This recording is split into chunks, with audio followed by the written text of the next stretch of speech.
Bienvenue, voyageurs de l'esprit, dans un sanctuaire où les échos des anciens stoïciens se mêlent aux murmures des contes oubliés. Ici, nous explorons les sentiers de la sagesse, là où les légendes prennent vie et où la philosophie stoïcienne éclaire les mystères de l'existence. Si vous cherchez à forger un esprit indomptable et à trouver la sérénité au cœur du chaos, vous êtes au bon endroit. Alors, préparez-vous à un voyage intérieur où chaque histoire est une leçon, chaque légende une clé et chaque principe stoïcien une boussole.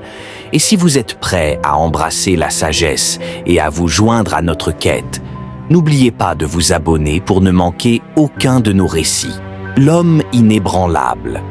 Il était une fois un homme qui marchait seul sur le sentier escarpé de l'existence. Comme tous les autres, il était soumis aux caprices du destin, aux tempêtes de la vie, aux trahisons des proches et aux revers du sort. Pourtant, contrairement à la majorité, il ne se laissait ni briser, ni égarer. Car il savait une chose que beaucoup ignorent. Le monde extérieur n'appartient à personne, mais son esprit, lui, était son royaume.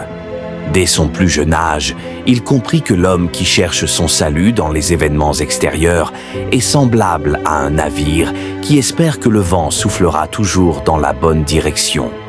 Mais les vents changent, les tempêtes se lèvent et celui qui ne tient pas fermement la barre de son âme se retrouve à la dérive. Il choisit donc une autre voie, celle de l'ancrage profond en lui-même. On lui enseigna très tôt que certaines choses dépendaient de lui et d'autres non. Cette vérité, simple en apparence, devint son guide. Il ne pouvait choisir les paroles que les autres prononçaient à son égard, mais il pouvait décider de la façon dont il y réagirait. Il ne pouvait pas empêcher la pluie de tomber sur sa route, mais il pouvait marcher sans se plaindre. Il ne pouvait pas contrôler la durée de sa vie, mais il pouvait en maîtriser l'usage. Dans son ascension, il rencontra de nombreux hommes et femmes qui se laissaient dominer par des émotions incontrôlées. Certains s'accrochaient à la gloire et tremblaient à l'idée de la perdre. D'autres poursuivaient la richesse et se désespéraient dès qu'ils en voyaient une partie s'échapper. Beaucoup vivaient dans la crainte du regard des autres, oubliant qu'ils étaient les seuls maîtres de leur propre conscience. Mais lui avançait avec une tranquillité que beaucoup ne comprenaient pas. Ce n'était pas un homme insensible, bien au contraire. Il ressentait la douleur, le doute, la fatigue, mais il refusait de leur céder du terrain. Quand une épreuve se dressait sur son chemin, il ne se lamentait pas. Il se demandait ce qu'elle pouvait lui enseigner. Si quelqu'un l'offensait, il ne se précipitait pas dans la colère. Il cherchait à comprendre si cette offense avait un fondement. Et si elle n'en avait pas, pourquoi s'en soucier? Il vivait selon une règle immuable. Il n'attendait rien des autres et tout de lui-même. Cela ne signifiait pas qu'il rejetait le monde, mais simplement qu'il refusait d'être son esclave. Il offrait son aide avec sincérité, mais sans exiger de reconnaissance. Il aimait avec force, mais sans attacher son bonheur à la constance des sentiments d'autrui. Il travaillait avec ardeur, mais sans chercher à accumuler plus que ce qui lui était nécessaire. Beaucoup venaient à lui en quête de conseils.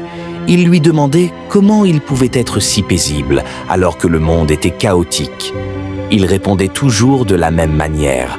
L'océan peut être en furie, mais si l'ancre est solide, le navire ne dérive pas. Le temps passa, les années s'ajoutèrent à sa vie, et l'homme, autrefois jeune et fougueux, devint un sage dont la présence seule inspirait le respect. Il avait vu des empires tomber, des fortunes s'évaporer, des réputations s'effondrer. Mais lui n'avait jamais changé de cap, car il savait que ce qui naît du monde peut lui être repris, mais ce qui est construit en soi demeure inébranlable. Et ainsi, jusqu'à son dernier souffle, il vécut selon ce qu'il avait toujours su.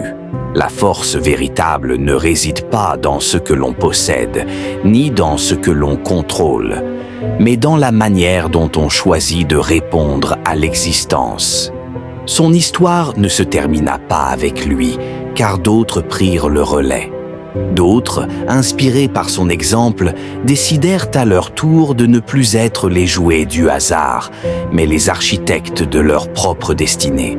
Et c'est ainsi que l'homme, bien que mortel, devint éternel. Merci et à très bientôt. Abonnez-vous.